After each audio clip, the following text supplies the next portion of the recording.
하나님의 말씀 마태복음 12장 38절 말씀부터 함께 봉독하겠습니다. 마태복음 12장 38절로 45절의 말씀입니다. 그때 서기관과 바리새인 중 몇 사람이 말하되 선생님이여 우리에게 표적 보여주기를 원하나이다. 예수께서 대답하여 이르시되 악하고 음란한 세대가 표적을 구하나 선지자 요나의 표적밖에는 보일 표적이 없느니라. 요나가 밤낮 사흘 동안 큰 물고기 뱃속에 있었던 것 같이 인자도 밤낮 사흘 동안 땅속에 있으리라.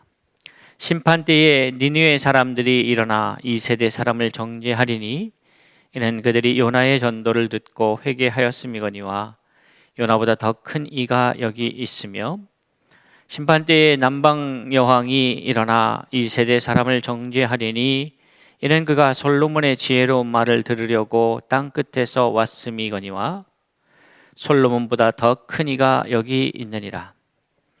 더러운 귀신이 사람에게서 나갔을 때에 물 없는 곳으로 다니며 쉬기를 구하되 쉴 곳을 얻지 못하고 이에 이르되 내가 나온 내 집으로 돌아가리라 하고 와보니 그 집이 비고 청소되고 수리되었거늘 이에 가서 저보다 더 악한 귀신 7을 데리고 들어가서 거하니 그 사람의 나중 형편이 전보다 더욱 심하게 되느니라. 이 악한 세대가 또한 이렇게 되리라. 아멘. 마태복음을 우리가 계속해서 함께 말씀을 상고하고 있습니다. 오늘 이 말씀을 보면 이 말씀 한 장면만 보면 이 말씀이 기록된 본래의 의미를 이해하는 것이 쉽지는 않습니다. 그냥 단순하게 표적을 구하는 세대에 대해서 책망하시는 것으로만 볼 수가 있습니다. 그런데 이 마태복음이라고 하는 것이 결국 마태가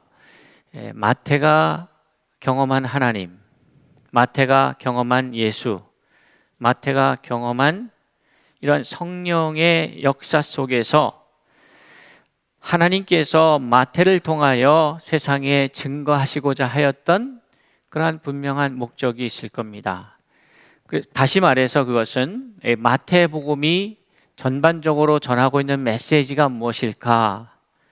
왕이신 예수 그리스도, 왕의 자녀, 왕의 모습을 갖고 이 땅에 오셔서 우리와 같지 않고, 여기서 말하는 우리라고 하는 것은 아직 거듭나기 이전의 인간을 말하는 겁니다. 세상에 있는 사람들과 같지 않고 하나님의 아들로서 어떻게 살아갔으며 그 하나님의 아들의 삶은 어떠한지를 마태는 그려가고 있다는 사실입니다. 그리고 그 하나님의 아들이라고 하는 개념은 예수 그리스도를 믿는 저와 여러분에게도 하나님의 자녀의 개념은 동일하게 적용이 된다는 것이죠. 그래서 마태는 단순히 예수 그리스도의 삶을 나열하고 소개하는 것을 넘어서서 그것이 생명의 길이고 그러한 마태가 묘사하고 있는, 마태가 기술하고 있는 이 내용을 통하여서 우리가 경험하고 있는 예수야말로 바로 우리의 모습이어야 한다는 것을 말씀하고 있는 것이죠. 오늘 이 본문의 말씀을 좀 더 잘 이해하기 위해서는 그 다음 주에 우리가 함께 나눌 말씀을 잘 이해해야 이 말씀이 더욱더 잘 이해가 되는 것이죠. 그러니까 그 뒤에 46절의 말씀은 어떻게 보면 이 45절까지 38절에서 45절까지의 이 말씀을 좀 더 본질적인 의미에서 설명하고 있다. 그리고 아주 직설적으로 우리에게 단도직입적으로 여기에 대한 문제 제기를 하고 그 문제에 대해서 답을 말하고 있다. 이렇게 보면 이 말씀이 좀 더 수월하게 읽혀집니다. 그럼 이제 본문으로 들어가서 함께 봅시다. 그때의 서기관과 바리새인 중 몇 사람이 말하되 선생님이여, 이렇게 시작을 하죠. 그래서 그때라고 하는 것은 앞에서 예수님의 그 예수와 바알세불의 그 논쟁들, 그것과 비슷한 시기에 일어났다는 것을 볼 수가 있습니다. 비슷한 시기에 난 이야기들이에요. 그러니까 이 안식일 사건이라든지 이런 내용들을 쭉 보면서 마태가 이 12장 전체를 통해서 우리에게 던져주시고 있는 메시지가 무엇일까라는 것을 이제 다음 시간에 예수님은 46절 이하의 말씀을 통해서 우리에게 좀 더 직접적이고 직설적으로 우리에게 말씀하고 있습니다. 그런 관점에서 오늘 예수님께서 그때의 앞에 이야기하고 연관이 됩니다. 서기관과 바리새인 중 몇 사람이 말하되 선생님이여, 우리에게 표적 보여주기를 원하나이다. 이제 우리나라 성경은 되게 나이스하게 표현하고 있습니다. 되게 예의 바르게 표현하고 있어요. 근데 이 원어적인 의미는 우리가 읽고 있는 이러한 뉘앙스하고는 조금 더 다른 뉘앙스입니다. 그러니까 원어적인 의미로 이걸 직역하면, 원어를 직역하면 이런 의미가 있어요. 우리는 여기서 말하는 우리는 누구예요? 서기관들과 바리새인들입니다. 우리는 당신으로부터 표적을 보기를 원한다. 이게 어떤 의미냐면 자신들이 심판자가 되어서 당신이 메시아야? 그럼 이제 메시아 후보들이 쭉 지나갑니다. 그러면서 어디 한번 해봐. 우리가 봐서 메시아라고 생각되면은 한번 섬겨주지, 뭐 이런 뉘앙스예요. 그러니까 이게 예수님이 표적을 보여주시면 그걸 보고 우리가 주님 믿겠습니다, 믿고 싶은데 그러려면 저희도 나름대로의 안전장치가 필요하지 않겠습니까? 예수님, 좀 예수님께서 저희들을 긍휼히 여기셔서 표적을 보여주세요. 표적 보여주시기를 원합니다. 이런 뉘앙스가 아닌 거예요. 오히려 한국말 성경에는 좀 과장되면 그런 뉘앙스가 엿보일 여지라도 있는데, 원래 언어적인 의미는 그게 아니고 자신들이 심판자의 입장에서 한번 우리가 판단할 테니 당신 한번 표적을 보여주쇼. 우리가 당신으로부터 표적을 보기를 원합니다. 이러한 뉘앙스로 얘기를 하고 있는 것이죠. 자, 그러면 여기에 어떤 문제가 발생합니까? 표적의 그 난이도, 표적을 이 서기관들과 바리새인들이 그 앞에서도 봤잖아요. 손 마른 사람을 고치시는 것도 봤고, 뭐 귀신 들려 눈 멀고 말 못하는 사람이 고쳐지는 것도 봤고, 아니 이 사람들이 어떻게 이것 이상의 표적을 보겠습니까? 그러니까 예수님께서 정말 믿음이 없어서 우리가 하나님 앞에 주님, 이게 주님의 뜻이라면 증거를 보여주세요. 정말 하나님의 뜻을 찾고자 원합니다. 하나님, 나에게 믿음 없음을 불쌍히 여겨주시고 하나님의 뜻인지 증거를 보여주세요. 이러한 것을 하나님이 책망하시고 믿음이 없다고 막 뭐라고 하시는 게 아닌 거예요. 이 상황은. 그러니까 좀 잘 이해할 필요가 있는 것이죠. 그러니까 하나님께서 약속의 말씀에 따라 예수 그리스도가 이 땅에 오셨고, 예수가 이 땅에 오셔서 기존에 우리가 갖고 있었던 생각 혹은 기존에 갖고 있었던 어떤 방식, 그런 것들을 다 깨서 부시고,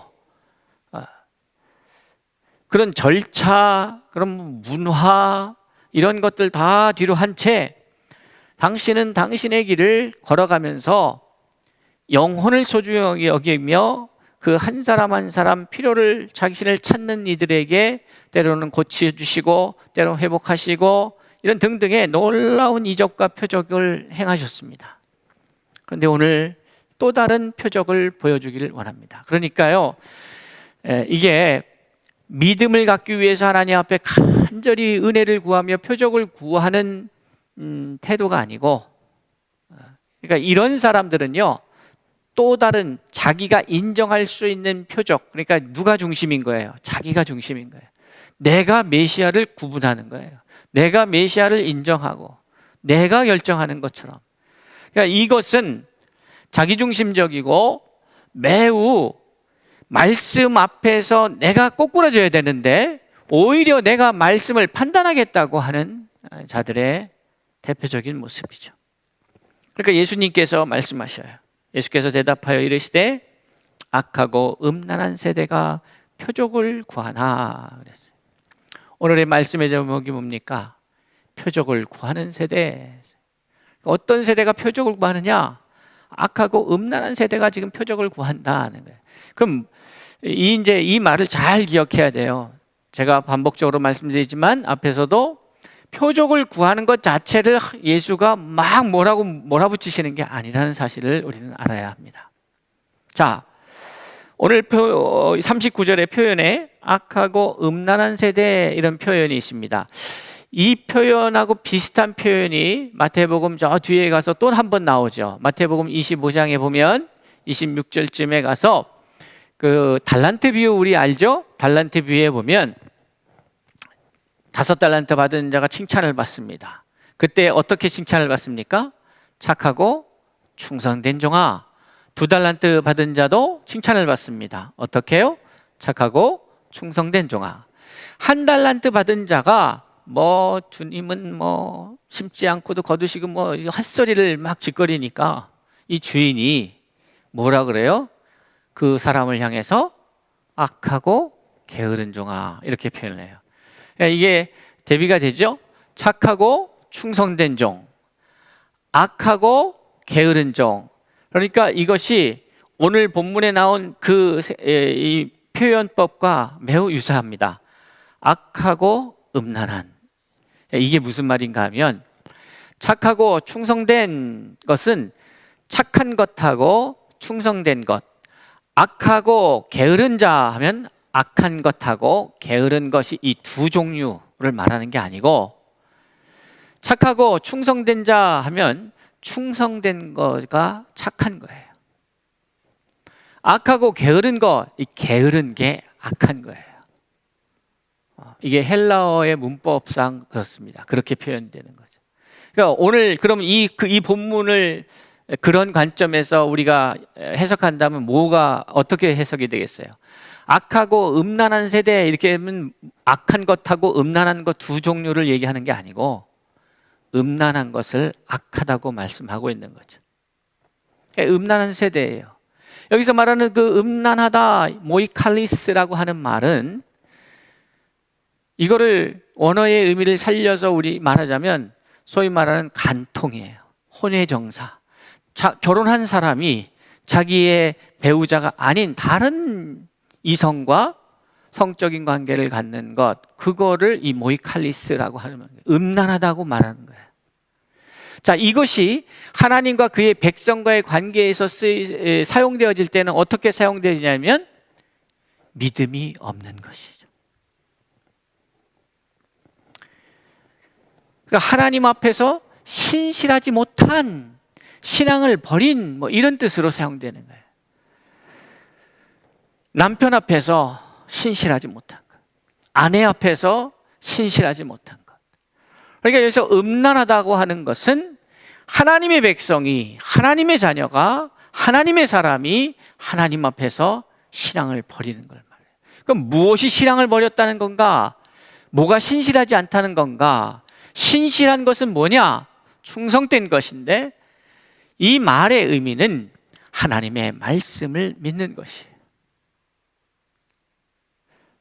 여러분, 우리는 이 땅을 살아가면서 수많은 선택을 합니다. 수많은 선택을 하게 돼 있어요.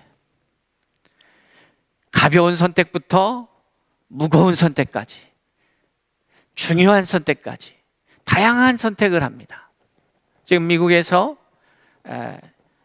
선거가 이제 끝났고 개표를 하는데 참 과간입니다. 참 우리나라가 오히려 더 민주적인 것 같다 하는 생각이 들어요. 어찌됐건 그들은 국민들이 선택을 했어요. 그 선택을 보면 그 나라의 수준을 알 수가 있는 거예요. 어떤 사람을 선택하느냐는 그 나라의 수준을 알 수 있게 되는 거죠.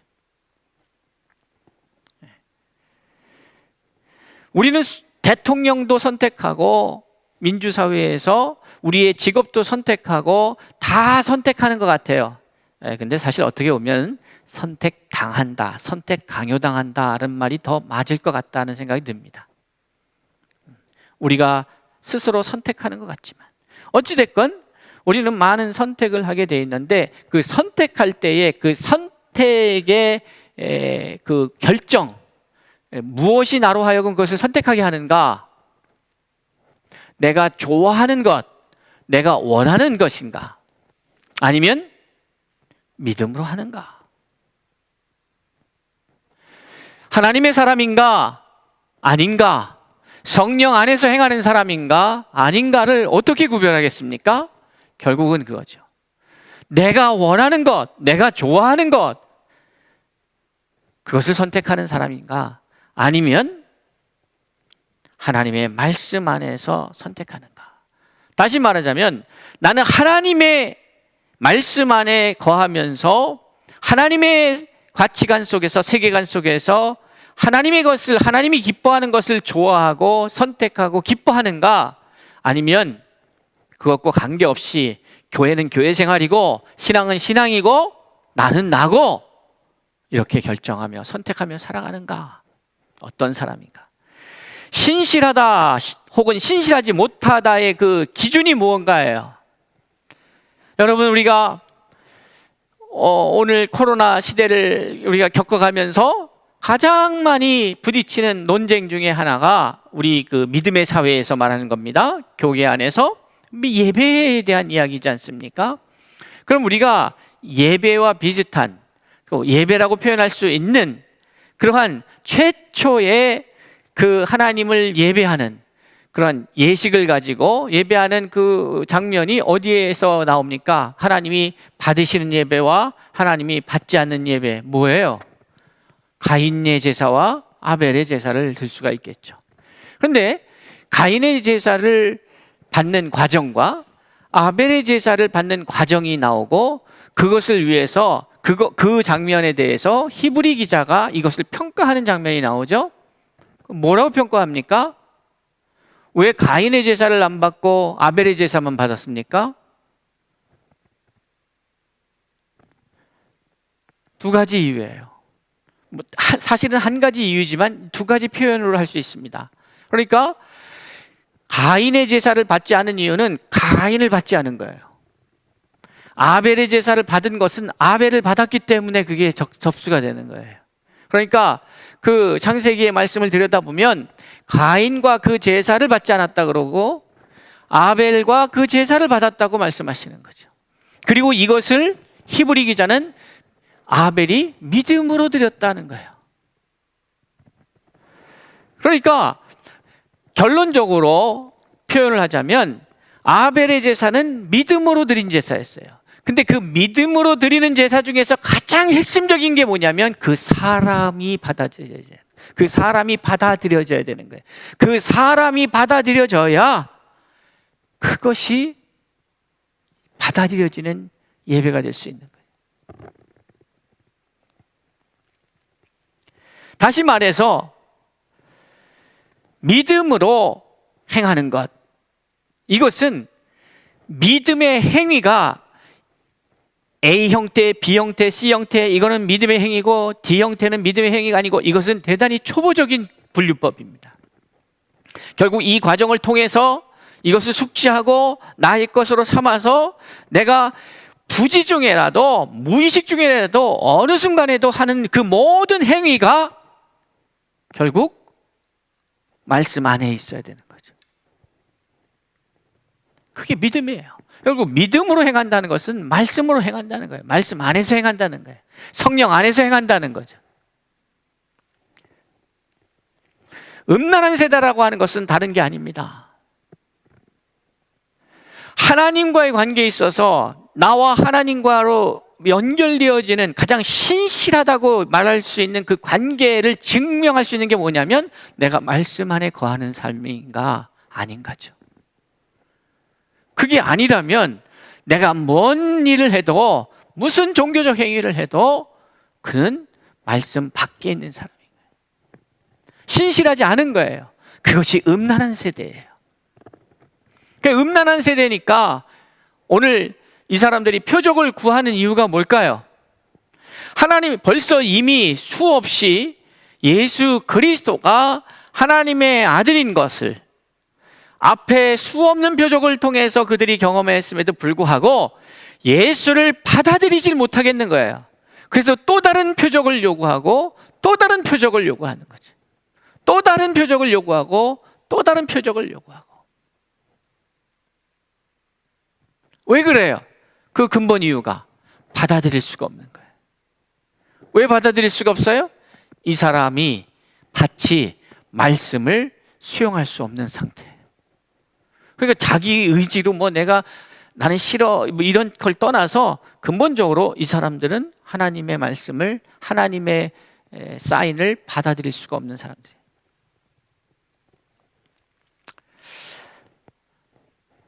여러분,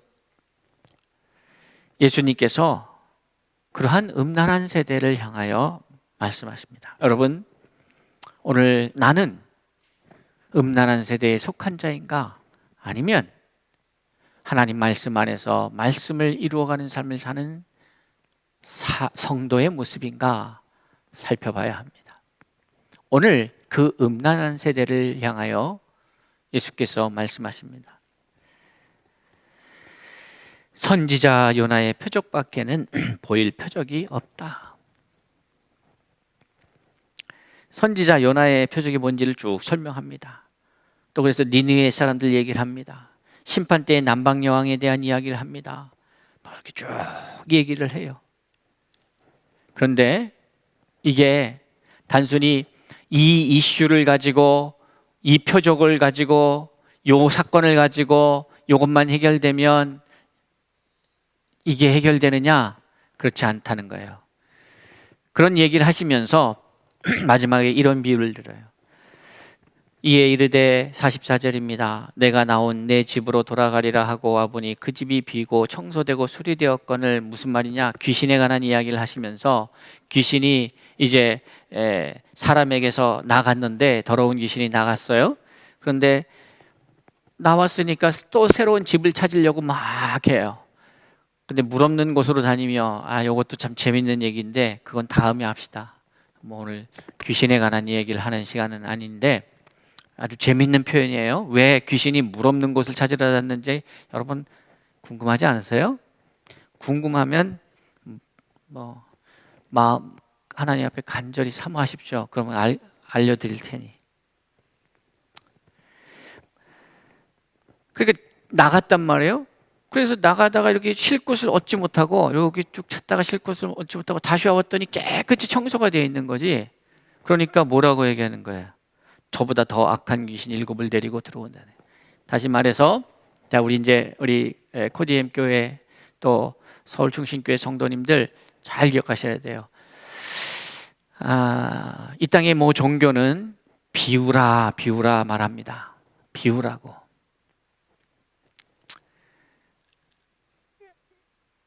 하나님은 비우라고 말씀하지 않아요. 하나님은 뭐라고 말씀하셔요? 채워라. 우리의 의지로 악한 것을 비워낼 수가 없어요. 하나님의 말씀이 채워져야 악한 것들이 물러가는 거예요. 하나님으로 채워져야 악령이 떠나가는 거예요. 빛으로 채워져야 어둠이 물러가는 거예요. 어둠하고 싸우면 안 돼요. 어둠하고 싸워서 이길 수가 없어요. 그건 자기들끼리 어떻게 싸움이 되겠어요? 그런데 내 안에 빛으로 채워가면 어둠은 물러가는 거예요. 내 안에 생명력이 강하게 생명의 역사가 일어나면 절망과 죽음은 사라지는 거예요. 오늘 그 얘기를 하시는 거예요. 그러니까 너희들이 이 표적을 원하고 저 표적을 원하고 백날 이거 했다 저거 했다 해봐야 소용이 없다. 그렇게 되는 게 아니다. 다시 말해서 너희가 그 음란한 세대가 이제 음란한 세대를 벗어나서 하나님의 거룩한 세대로 가기 전에는 이게 될 문제가 아니다. 그러면 음란한 세대의 반대 개념이 뭐예요? 정결한 세대죠. 성결한 세대죠. 정결한 세대. 그것은 말씀 안에서 사는 세대, 말씀의 세대. 세상과 상황과 환경과 여건과 어떠한 형편이 바뀔지라도 흔들림 없이 하나님의 말씀 안에서 견고히 설 수 있는 세대, 반석 위에 집을 지은 세대.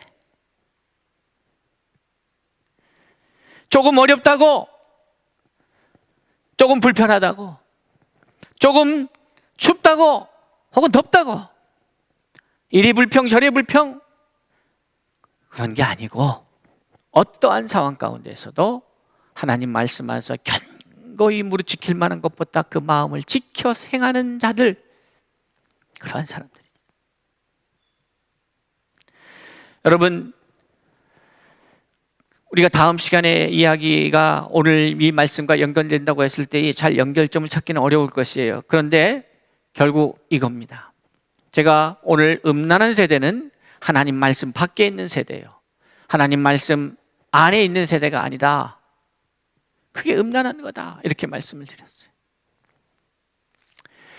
음란한 세대는요, 육의 눈으로 보는 세대예요. 믿음으로 봐야 되는데 육의 눈으로 봐요. 육의 것을 탐하는 세대예요.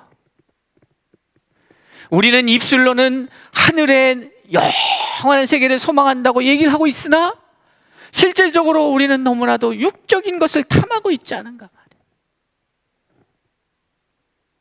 바울 사들은 뭐라고 그랬어요? 육의 생각은 사망이라고 그랬어요. 이거 여러분 그냥 들으면 안 되는 거예요. 우리가 하루아침에 죽는 게 아니에요. 우리는 죽어갑니다. 하루아침에 죽는 게 아니라 오늘까지 막 생명력이 넘치다가 갑자기 내일 꼴까닥 죽는 게 아니에요. 그게 아니고 우리는 죽어가는 거예요. 그러니까 하나님의 말씀을 계속 사모하고 그 말씀이 우리 안에서 계속해서 생산이 되고 생명력 있게 나타나지 않으면 우리는 조금씩 잘 모르겠는데, 온도가 높아지는 걸 잘 모르겠는데 그냥 조금씩 온도를 높이니까 그 안에 개구리가 죽어요. 조금씩 우리는 우리의 생각과 우리의 관심과 우리의 마음을 빼앗기고 있다 이 말이에요. 무엇에? 세상에. 그런데 그걸 노티스를 못해. 마귀가 조금씩 나의 생각과 마음을 점령해 들어온다는 그 사실 자체를 우리가 인정을 하지도 못하고 인식하지도 못하고 있는 거예요. 그런데 여러분 가만히 보십시오. 온통 우리 주변에는 다 사탄이 우는 사자와 같이 삼킬 자를 찾아 눈을 부릅뜨고 있다 이 말이에요. 여기 보니까 뭐 서기관들과 이 바리새인들만 음란한 세대 같습니까? 오늘 우리는 어떤가?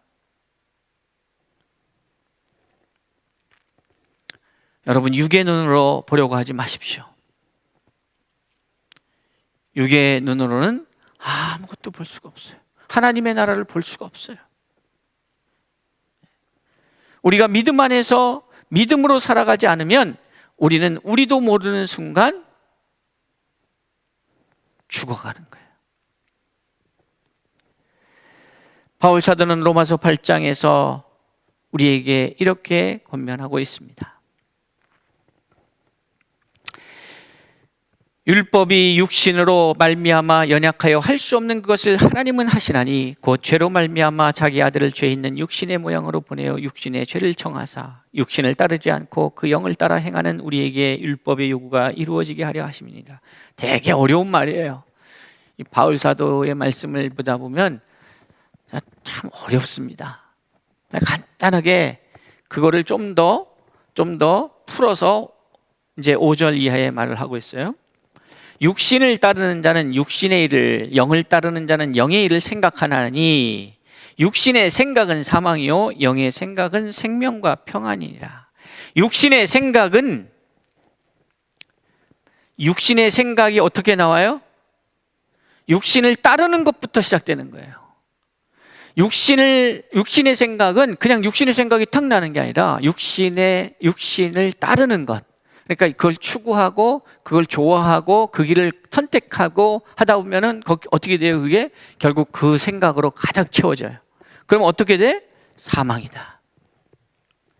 육신의 생각은 하나님과 원수가 되나니 이는 하나님의 법에 굴복하지 아니할 뿐 아니라 할 수도 없습니다. 육신에 있는 자들은 하나님을 기쁘시게 할 수 없습니다. 여기에 여지가 없어요. 만일 너희 속에 하나님의 영이 거하시면 너희가 육신에 있지 아니하고 영에 있나니 누구든지 그리스도의 영이 없으면 그리스도의 사람이 아닙니다. 말씀을 마치겠습니다. 성도 여러분,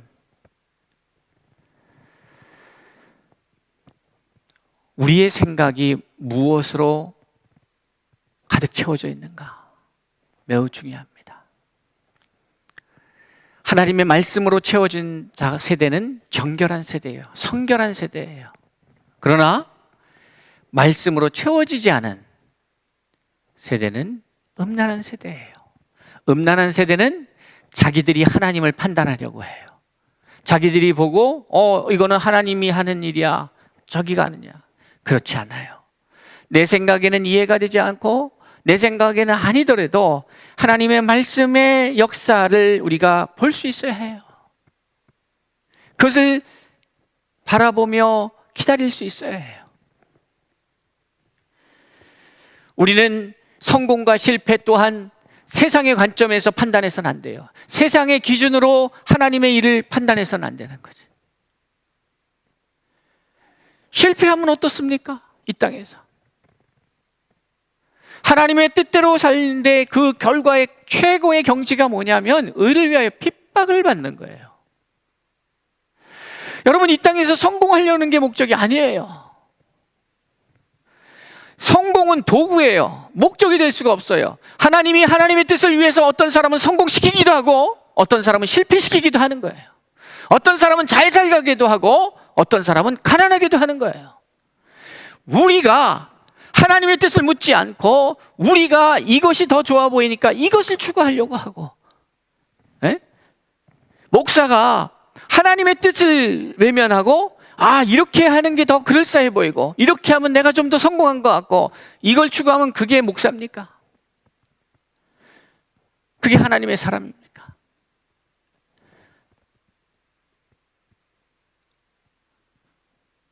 스데반이야말로 실패자입니까? 그 주옥 같은 말씀을 전하다가 돌에 맞아 죽었는데 가장 큰 성공자죠. 이제는 때가 가까웠습니다. 저는 오늘날 세계 정세에 이렇게 돌아가는 것을 보면서 정말 가까웠구나. 가까웠다는 얘기는요, 이제 알곡과 쭉정이를 구분하실 때가 가까웠구나의 의미예요. 진짜 목사, 가짜 목사가 갈라질 거고 진짜 장로, 가짜 장로, 진짜 집사, 권사, 가짜 집사, 권사 하나님 가르실 거예요. 우리는 그 기준이 얼마나 많은 사람들한테 박수를 받느냐 아니냐의 문제도 아니고 얼마나 많은 사람들이 추종하느냐의 문제도 아닙니다. 하나님의 말씀대로 살아내고 그 말씀을 이루어가고 있는가의 문제인 것이죠. 그러기 위해선 여러분, 먼저 여러분이 갖고 있는 고정관념, 더 나이브하게 좀 더 직설적으로 표현하자면 여러분의 자아가 죽지 않으면 하나님의 말씀이 설 자리가 없는 거예요.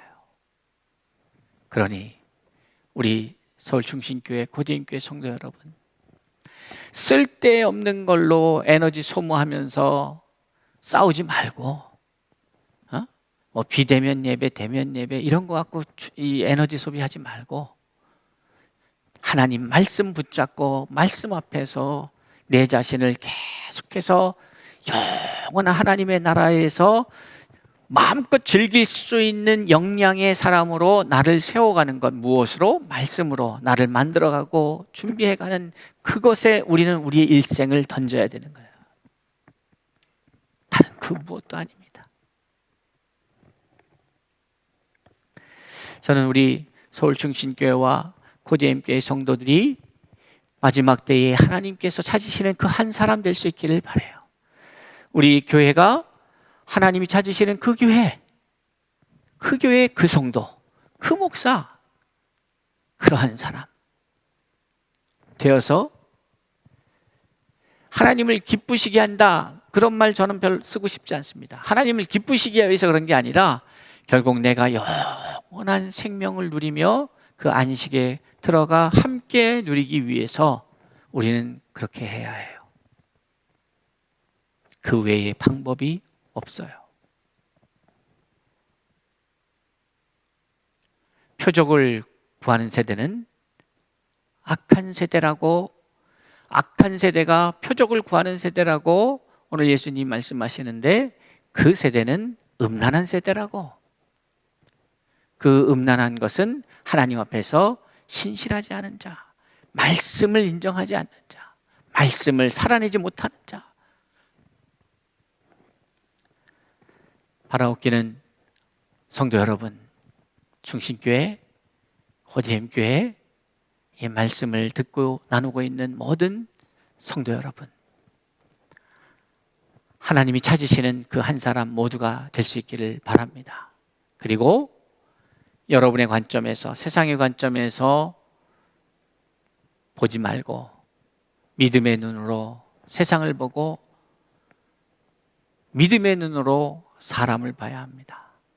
그래야 내가 참 하나님 사람됨이 증거되는 것이죠.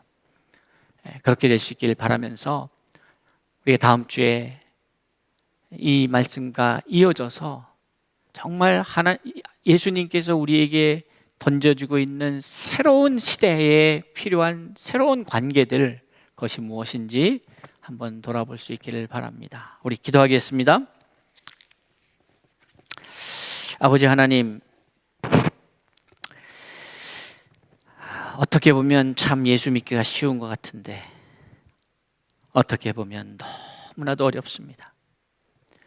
내가 죽으면 참 쉬운 문제인데 내가 죽지 않으니 너무 어렵습니다.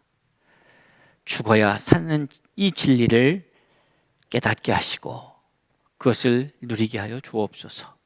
감사드리며 예수님의 이름으로 기도드리옵나이다. 아멘.